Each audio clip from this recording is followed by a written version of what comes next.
आज हम लोग कक्षा 12 के संस्कृत खंड से प्रथम पाठ का अध्ययन करेंगे।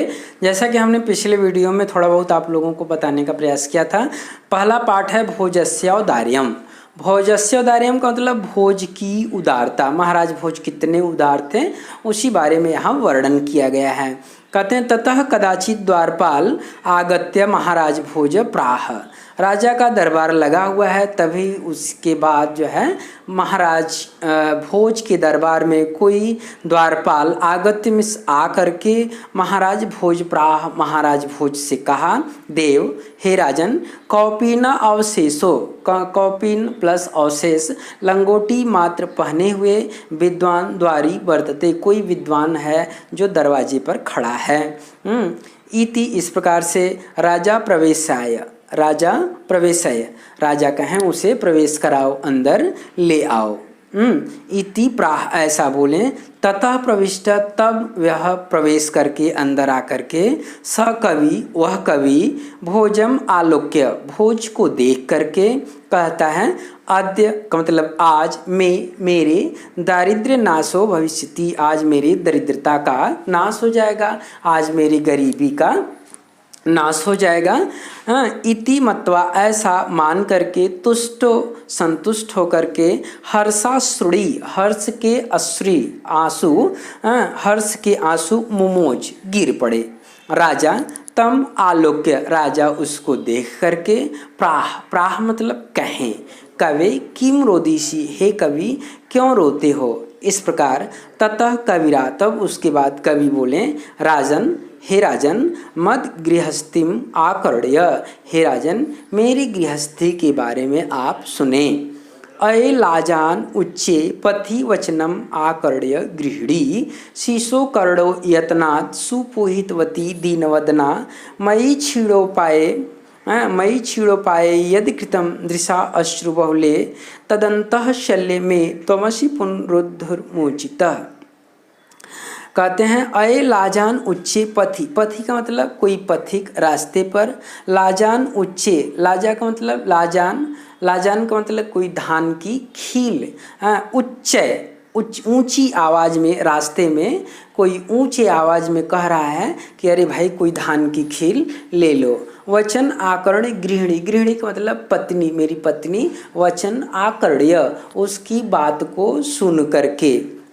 शीशो कर्णो अपने बच्चे के, कर्णों में दोनों कानों को, यत्नात् यत्न पूर्वक, सुपुहितवती मतलब संभालती हुई अंदर ले जाती है। दीन वदन होने के कारण दुखी मन से, मई छीड़ोपाए मेरे छीड़ता के कारण, यद कृतम मेरी गरीबी के कारण, यद कृतम दृशा अश्रु बहुले, यद जो दृशा अश्रु बहुले जो मैंने ढेर सारे आंसुओं को देखा, तद मिस वही अंतः शल्य में तोमसी वही मेरे अंतःकरण में शल्य की भांति कांटे की भांति क्या हो गया, चुभ गया।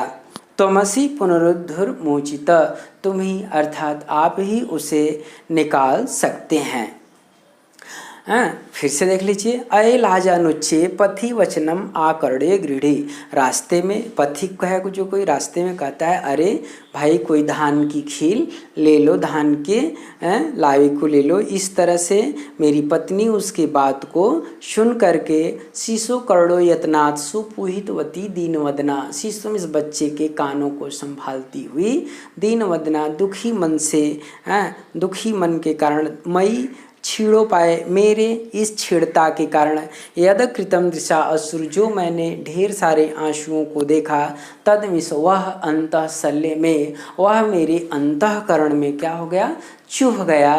तो मसी पुनरुद्धुर्मोचित, आप ही पुनः उसे निकाल सकते हैं।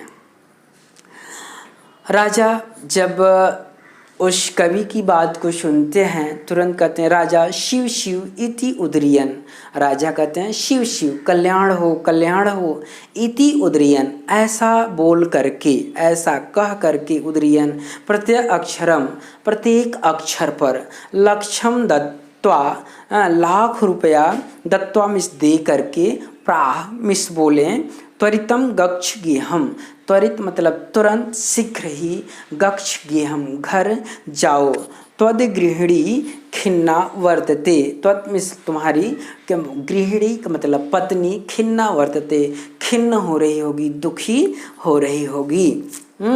अन्यदा भोज, दूसरे दिन भोज, श्री महेश्वरम नमितु, श्री शिव को नमितुम मतलब प्रणाम करने के लिए, नमस्कार करने के लिए, पूजा करने के लिए, शिवालयभ्य गच्छत, शिवालय जाते हैं, शिव मंदिर जाते हैं।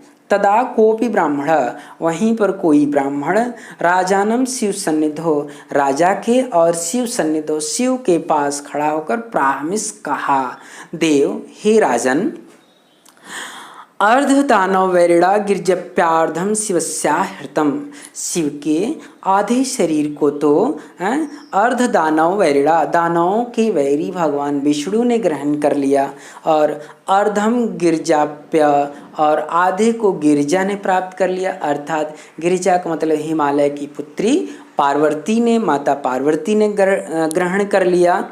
देवेत्थम जगति तले पूर्हर अभावे, समुन्मिलति गंगा सागर अंबरम, शशिकला नगाधिप क्षमातलम, सर्वज्ञ त्वम ईश्वरतम त्वम माम तु भिक्षाटनम। कहते हैं कि हे प्रभु, आपके आधे शरीर को तो दानवों के वैरी भगवान विष्णु ने ग्रहण कर लिया, और आपके आधे शरीर को हिमालय की पुत्री माता पार्वती ने ग्रहण कर लिया। हे पूर्हरा भावे, हे त्रिपुरारी, आपके न रहने से, हे इष्ट देव त्रिपुरारी, आपके न रहने से, जगती तले इस संसार तल में आपके न रहने से, समुन मिलती गंगा सागरम, जो गंगा जी आपके जटाओं में बहती थी, वह सागरम समुन मिलती, वह सागर को प्रकाशित करने लगी हैं, सागर में गिरने लगी हैं। और शशि कला अंबरम, और जो चंद्रमा आपके जटा पर था, माथे पर सुशोभित हो रहा था, वह आकाश में चला गया। नगाधिप, नागों के जो अधिपति थे, शेष नाग थे, वह क्षमातलम अर्थात धरती के अंदर चले गए। सर्वज्ञ त्वम अधीश्वर त्वम, सर्व कुछ जानने की जो उपाधि है वह आपको प्राप्त हुई, ईश्वरत्वम और ईश्वरता की भी उपाधि आपको प्राप्त हुई। माम तु भिक्षाटनम, मुझे तो इधर उधर भटक करके भिक्षा ही मांगना है।